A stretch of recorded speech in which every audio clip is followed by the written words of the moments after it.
Hi guys, it's Val, toxic free. Hi, I've got a huge fly in the room. It's really doing my head in, so if it buzzes around, ignore it. It wants attention. Okay, I mentioned it a couple of videos ago. Anxiety. Now, recently I've been suffering from stuff that when I went to the doctors with the stuff, I found out I had generalized anxiety disorder. So I wanted to talk about this because I think a lot of people do suffer from anxieties and they don't really know what to do, if it's anxiety, what kind of anxiety it is. I started off my anxiety before I met the narcissist. I suffered from stress. I had a lot of stress. I used to get stressed at work, blah, blah, blah. But anxiety I found was different. Anxiety is very strange. It's just like something takes over your body that you can't control and you're scared that this anxiety is going to make you say something stupid. It's going to make your hands shake. It's going to make you go dizzy. It's going to make you look stupid. And then you get anxiety about the anxiety, and this is how it goes on. Stress is just getting completely stressed out and just tired and eating. I ate when I stressed, but when I got anxiety I lost weight.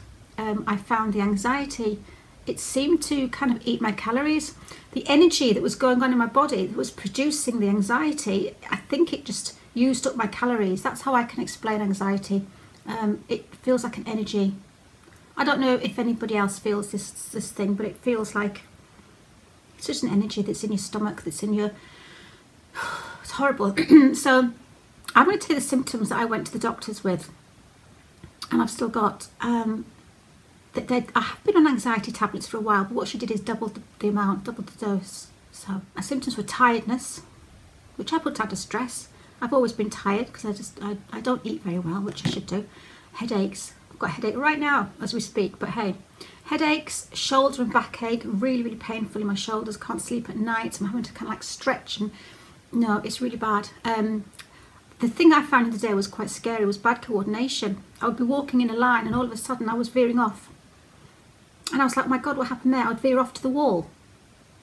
And I'd have to get myself back onto a straight line. And I was like having to really concentrate on keeping my feet and myself going straight, because it wasn't dizzy, it wasn't nothing else. It was just the fly. It wasn't dizziness, it was just weirdness. I just went off, and I thought, oh God, people think I'm drunk. So bad coordination, clenching my jaw, clenching and slightly kind of grinding my teeth and sucking on my bottom teeth. I don't know. I notice myself doing this a lot through the day. I don't think it's at night. I think it's the day. And every now and then I have to go and loosen up my face, because I actually give myself face ache.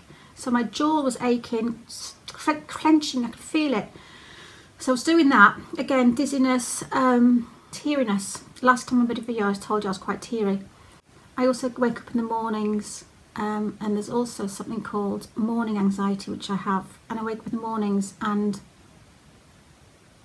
it's just doom and gloom. I think, oh my God, another day, I can't do this. I wake up and the surge of anxiety goes into my stomach. It's like bees, and it goes whoosh. If anyone watching this knows what I'm talking about and feels the same thing, well, I know where you're coming from. And I would lay in bed and just feel completely doom and gloom, just feel like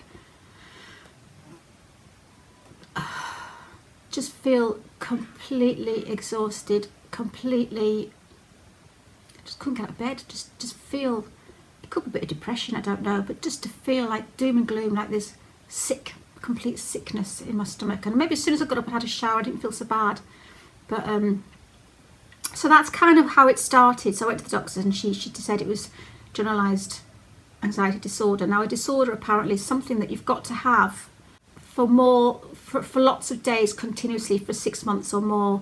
That's when it's classed as a disorder, which I've had for a long time, probably 2 years now. There's different types of anxiety. I'm going to just go through a few. Generalized, which is again what I've got. Obsessive compulsive disorder, OCD, that's an anxiety disorder. Panic disorder.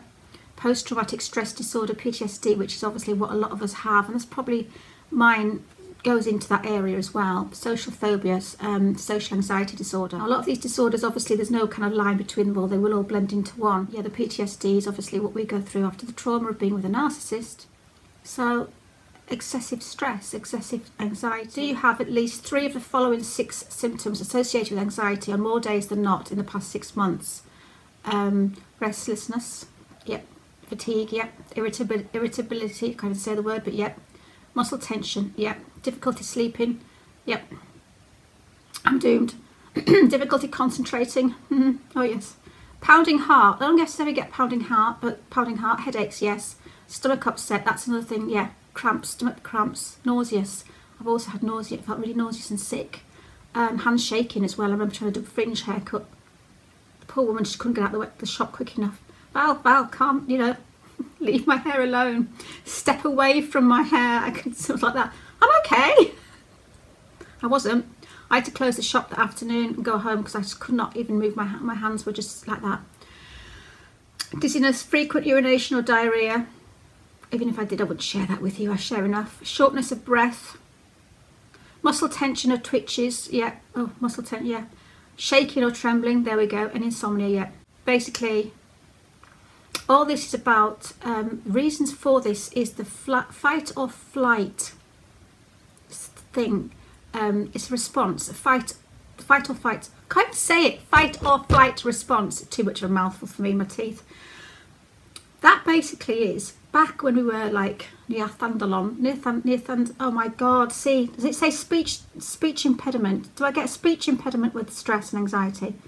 Neanderthal, 8 men days. You know, 8 men, saber-toothed tigers. Anyway, back then we had the fight or flight response mechanism, and it was used more. Obviously, we'd have to fight the saber-toothed tigers and run. So what happens is cortisol and adrenaline runs away from all the amenities like your digestive system and blah blah blah, and it goes into your muscles so that you can run like hell or you can fight.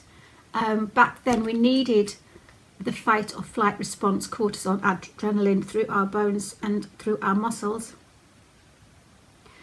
because we needed to fight the saber-toothed tiger. But we don't have saber-toothed tigers anymore, obviously. So what we ended up doing is, I'm not good today, am I? We have all the daily stresses of the world of today, but we're not fighting to get rid of that. So basically in the olden days, we'd have to fight the tiger, fight the mammoth, run from them. We don't do that anymore. So when we're getting stressed, we're just sitting at a desk or we're just keeping hold of it, which is why people get road rage, which is why people get anxious and anxiety and stresses, and because there's nowhere for that anxiety, adrenaline to go. So when someone gets really, really anxious, it stays in their system. They don't. Kickboxing would probably be great for me. Kick the hell out of a bag hanging from, yeah, that would do. That's probably why people do kickboxing, probably are quite stressed and anxiety free, because they're releasing their adrenalines and we're not. So that's the fight or flight response, is basically where you get the anxiety, which is good for fighting. It's the adrenaline pump. But when you're trying to sleep at night and you're thinking of things that are worrying you and stressing you out, that's when the fight or flight response will kick in, which is why you can't sleep when you try and go to bed.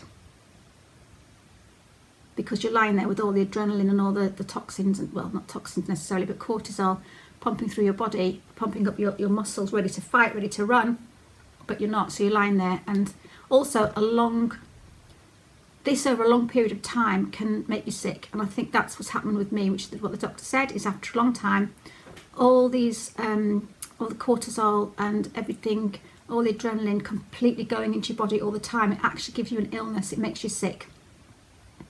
Adrenaline fatigue, it makes you tired, it makes you have all those symptoms. So that's when you get the general anxiety disorder from. It's not just an anxiety, it's general anxiety disorder, because it's continuous. It's actually making you sick. See, the thing is as well with me, my anxiety, it doesn't mean you're weak. It doesn't mean you're a weak person or lack of confidence. Because with me, I can go on holiday on my own. For instance, I fly to Bermuda on my own. I rent an apartment on my own. I hire a scooter and I drive around the island on my own. I go fishing on my own. I do all sorts on my own, but I find with me the anxiety is with people. And I think that obviously is with what we've been through. I was supposed to go out this last weekend, and I was all up for it about 4 weeks ago, and it was arranged, and it's a group of people. I know 1 or 2 of them, but there was about 10 I didn't know. And the night before, the day I got anxiety, which gave me a headache. and I just had to cancel. So it basically takes away. Anxiety disorder actually interrupts with your life. It's not just something that happens. It's not an attack where you can breathe into a brown paper bag, which is bad enough. But it's something that happens all the time and it affects daily life. So I didn't go out. I made an excuse up that I got a headache and I was really tired, which I was, but I didn't want to say, oh, it's due to anxiety. But that's what happens, is that I find mingling with people, it's people that make me anxious. I can go out with friends that know me and I'm fine, but any new people I get anxious about. And I'm okay on my own, because also when I go abroad on my own and when I do things on my own, if I do something stupid, it doesn't matter, because the people around me aren't judging me. And if they do judge me, I'm never going to see them again. So if I do something stupid on my bike, or if I end up in the wrong queue at the airport, or whatever, if I make a fool of myself, it's in front of strangers. And I'm actually fine with that. But if I make a fool of myself in front of friends, I found in the past all they've done is judged me. Look at you, stupid cow. What have you done that for?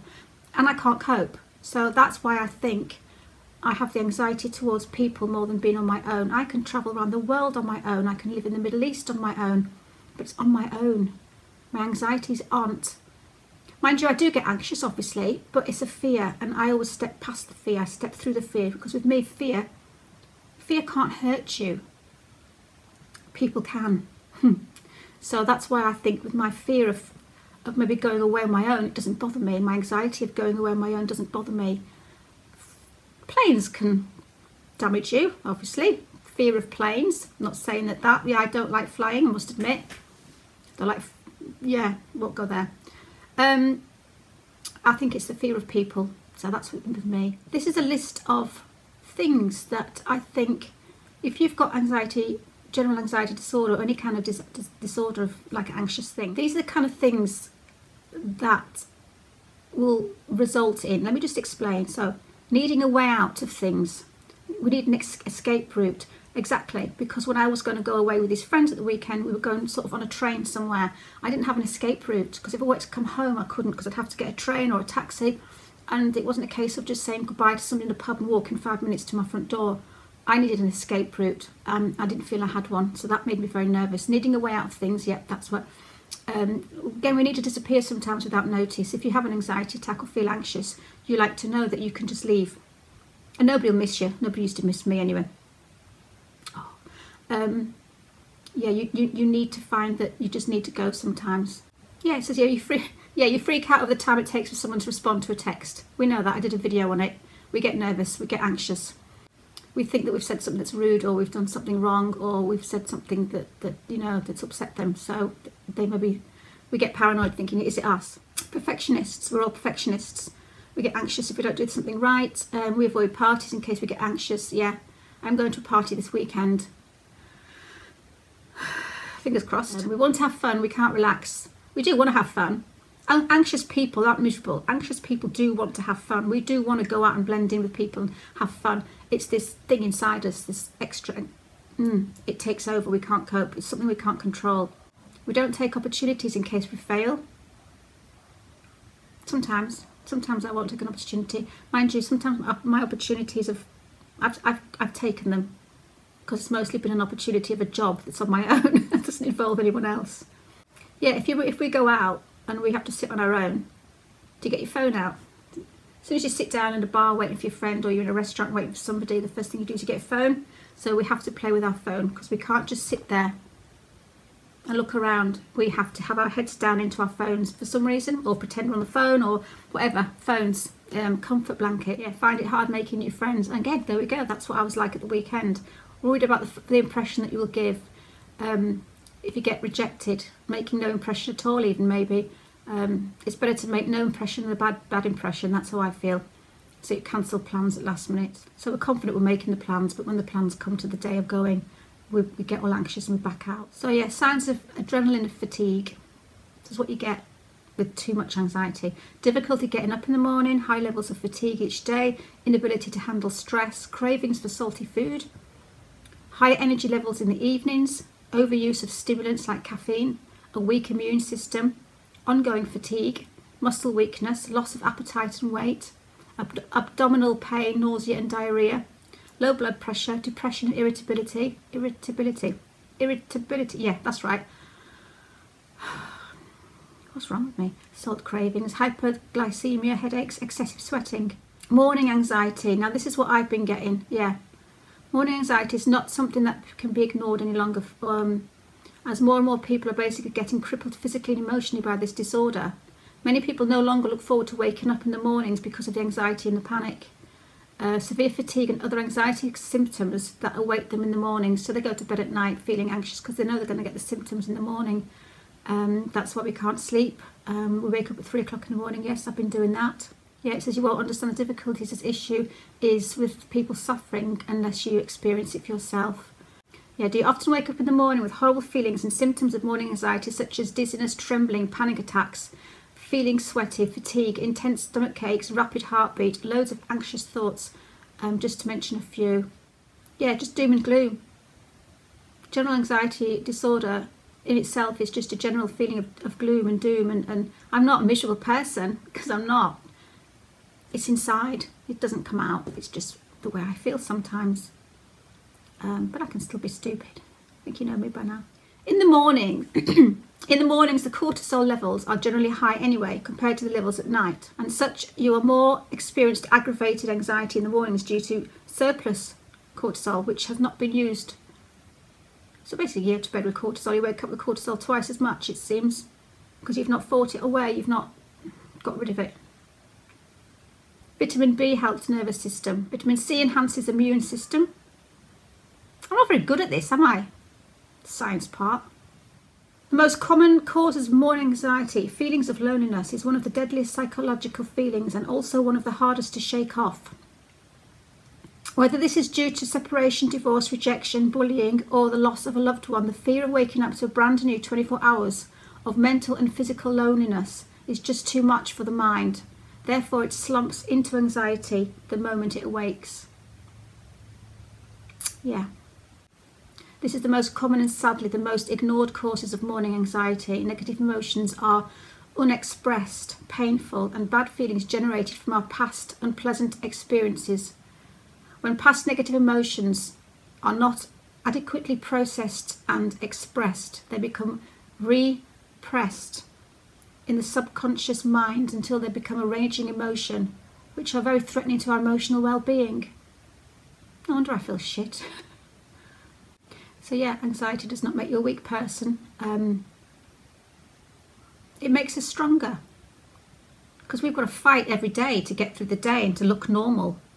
So I think people with anxiety are probably stronger because we fight to get through our stresses. We make an effort more. We have to deal with more. There's a lot more I could say on disorders, and I might just go into them another time because I seem to be scrolling through a lot of information that I've written down, and there's a lot of it, and I think I've gone on for 22 minutes now. So I might make another video about this. But I just want to say, if anyone else has got general anxiety disorder, I know where you're coming from. Go to the doctors, get it checked out, get some tablets, get something. I know I'm not really into the science side of it. I'm just kind of more of the type of person that kind of goes on the surface and helps people, maybe just through tips and things. If you want a lot more, I'm not going to pretend to know stuff that I don't know, because I Google a bit and I research a bit, but I don't want to pretend I know it all. You can basically Google a lot of stuff yourself, really. I think I'm more about experience and helping you with where I've got through things. So I'm going to stop now, but I'm going to go into this a little bit more. I'm also going to go into my tips of how I deal with my stress, my anxiety, how you can get through nights when you're just despair and you've just had that text at 3 o'clock in the morning calling you crazy bitch, and you're just in a different world and you just don't want to be around. How I got through that, and how I got through stresses and strains, insomnia, how I get to sleep at nights. Bottle of vodka by my bed. No, it's not vodka. It's not vodka. I wouldn't be able to cope with my no. So anyway, listen guys, I'm going to just hopefully get this edited because I'm knackered. Stay safe. See you later.